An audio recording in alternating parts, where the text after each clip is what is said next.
大家好，歡迎收睇今日嘅澳洲社區快訊。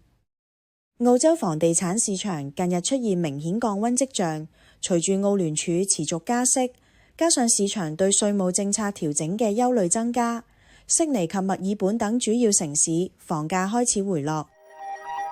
最新數據顯示，悉尼今年第一季度房價下跌0.2%，墨爾本則下跌0.6%。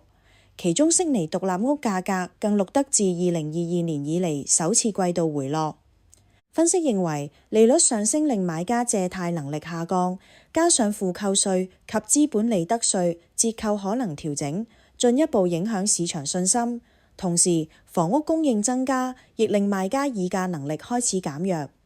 研究機構 SQM Research 預測，2026年悉尼房價最高可能下跌9%。墨爾本則可能下跌7%。不過，部分經濟學家認為，目前較可能出現嘅係市場修正，而非全面崩盤。澳洲房地產市場近日出現待售房源大幅增加嘅情況。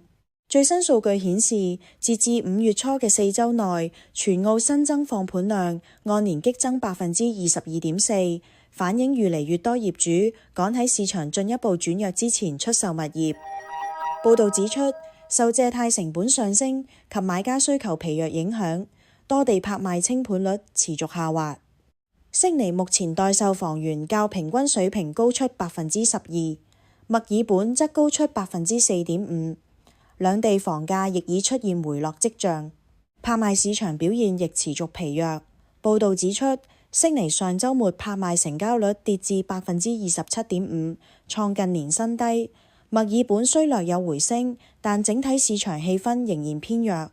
市場分析認為，現時並非大量嘅業主恐慌性拋售，而係房屋銷售速度明顯放慢，令到市場庫存逐漸累積。